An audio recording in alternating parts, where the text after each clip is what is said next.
Tomorrowland, make some noise, because right now we are joined by the one that only AFROJACK in the studio. Come on, make some noise. Come on.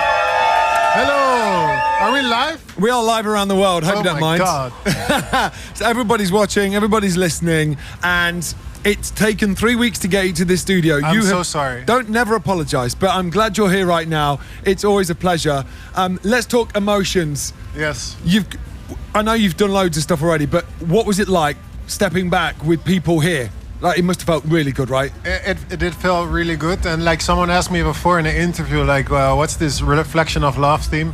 And for me, it's like, well, you know, I don't know about the theme, but now looking here and seeing the passion of the people and seeing how happy people are to finally be together again, enjoy music together again, you can see like, you can see the love, and it's a reflection of not just now, it's a reflection of the last 15 years. Yeah. How crazy it has been.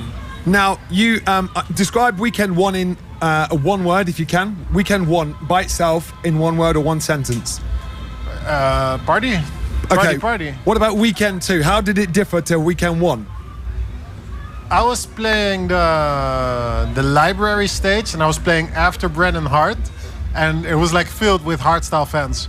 So it was like the biggest challenge I had in a long time, but I think like only 10% left, and then after it was full and it was crazy. So yeah, Weekend 2 was also a party. It was amazing.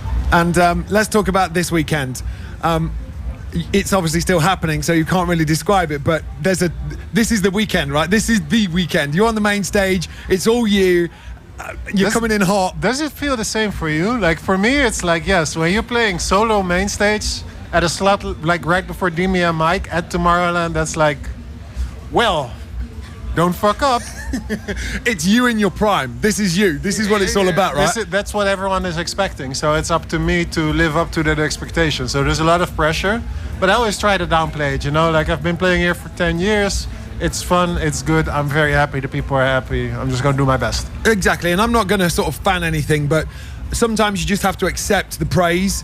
You are always deflecting, always giving other people the limelight, always sharing the stage, always trying to encourage the new school. But just accept this for a moment, all right? This is your stage, this is your moment, this is what you do best, and look at that main stage. I know you've seen it, so when you first saw that, what came into your mind? Wow. I think like when I saw it, I was like, okay, so the people of Tomorrowland, like the people that organized the entire festival for everyone, they really wanted to show like we're going to be here for another 20 years. Like we're not fucking around, we're not joking, we don't care. We had 2 years of nothing, we're going to give it our everything. And like you see it with the fountains, you see it with the Tomorrowland sign, you see it in the people's eyes, you see it in the experience. I was on the camping this Thursday. Like they're going for it all around. Like, did you see the food stands, bro? They have everything. What, at the gathering in Dreamville? Have you been to the bakery? I've not been to. You've missed out. A bakery. You've missed out, bro. I ate Israeli, I ate kebab, I ate Vlaamse frieten. Yes, it's insane. They have it's incredible. Everything. It's incredible. And I had a cheeseburger. And they have a marching band from there to the Holy Grounds. I mean, I've seen it.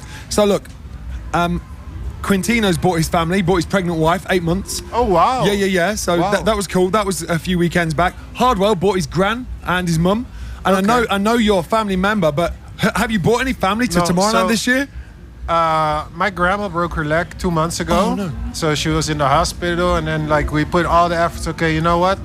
We're going to focus, so you're going to work, so you can go to Tomorrowland. So everything was set, but she was like, I don't want to go in a wheelchair. So we said, okay, I don't want to put pressure on her, so she's not coming today, unfortunately, but she's going to be watching the live stream. Do you know if she'd have came in a wheelchair, we would have hoisted her up. I know, but that was exactly the thing. She was like, no, I don't want to be carried in a wheelchair. I'm just going to watch from home. So she's like in the hospital now watching the live stream. Okay. And say hello. We wish you all the best. Beterschap, oma. Tot snel. And she's coming next year. She's 88 now, so she's going to be 89 well, she's an internet sensation. She is an internet sensation. Of course. We love her. But no one's here this weekend, or are they? My wife. My wife's going to arrive in like 1 hour. Which leads me nicely to yesterday. Oh, and my uncle and aunt. I forgot about that. Don't forget your uncle and aunt. Oh, they're here too, yeah. Let's talk about new music, because I was trying to keep up. Tomorrowland Music, we've got you and Rehab, like, yes, brilliant, all part of the family. Never Sleep's brilliant, okay, and then Capuchon's all happening, and then AFROJACK's happening, and then yesterday, you out of the back of your mobile studio, you're like, right, I've got more new music, and it's you and your NLW EP. Yeah. So explain that in a short sentence, if you wouldn't mind. So I released like 7 club records yesterday that I've been playing for years that everyone's been asking about. Right. And it was planned and everything, but everyone said like, wow, he drops a surprise EP. There was nothing surprise about it. It was planned for weeks. But we were so busy with all this other stuff, we forgot to commercially promote it. Right. So there was like no pre-promotion, no press, no nothing. Like we're putting out a big single 12th of August with Universal. Yep. That's Black V-neck, right? Yeah, with Black V-neck, that Okay. record. So like there are going to be all the commercial efforts. This is club music, you know. I always feel club music has to live amongst the people. Let it live. But let's bring it back to World's on Fire, your like first collaboration in a decade with your man Rehab. Yeah? That's like fantastic. There was a great back-to-back set. That must have been good fun, right? On the main stage? It was. It was a warm-up. There's never a warm-up, but it was a warm-up. For me, it was a warm-up. It was dipping your toe in the main stage just to taste it, yeah? Yeah, it was like, okay, first weekend together with Rehab, you know. For him, the first time, I think, doing main. I'm not sure. Was this first time? Rehab's main stage? Yeah. No, I think he's done before. Okay, Yeah. well... But it was your first collaboration in a long, long time. Yeah, but I've known Rehab for years, so that wasn't a thing. But it's like I've been here since, 2009 or something on the main stage. So for me, playing back-to-back with someone is like, I only have to do half the work. It's gonna be easy. But that means you've got to... it makes it harder to choose the tracks, no?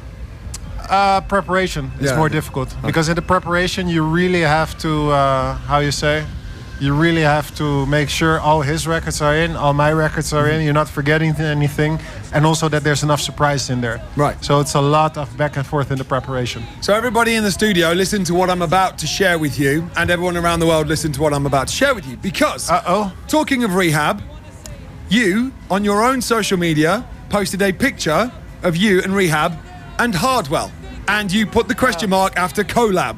Now, usually that means something's already happening. Yeah, no, so I'm a terrible marketing guy. I'm great at branding, I'm terrible at marketing. Like, we do that shit, we post it, we're not thinking about collaborations. The three of us collab, cool caption. And if we have the time to go in the studio, we might do it. But I tell you honestly, the most important focus for me is to make sure that good shit comes out. And if it's 5 DJs or 1 DJ or 1.5, as long as the music is there. And that's really what we're trying to go for, also with Wall. Well, I know there's obviously a million. You've got. I just mentioned about the projects. I think there's a gap in what you're doing right now, and it leans towards that kind of sound in your music production. Because what type of sound? I'm going to reference Hardwell's new Rebels Never Die album as an example. Okay. And I mentioned to Tiesto yesterday the same thing. Is there space for a harder Afrojack? Absolutely, and I'm working on it. I'm closing with very hard records tonight, also with some collaborations. But I think the most important thing for me, what I realized watching all these sets, and like, don't get me wrong, I do my research. I watch everyone's sets. I watched everyone at the Stamped Record stage yesterday. I watched everyone on the main stage. I watched every set from last weekend. I want to know what's going on and what the people are reacting to. And what I noticed is the most important thing people are reacting to, they want to go hard, they want to go fast, and they want the hits. They do not want interesting, complicated, look at me, I'm interesting. They want they don't go to stage like, oh, surprise me. No, they go to stage like, I'm at Tomorrowland, I want to hear these songs. Play 10 Feet Tall, play Bad, play Titanium. And that's like what I see today as my job, is like, do that. And that's also like why I became a DJ. There was nothing more fun for me to be able to play something they love and then play something new and get them to love that too. That's like the most fun part about it. So these new tracks that you've made, are they going to be just for you, or are we going to have to wait 7 years before you release them on You're going to have to wait like a year.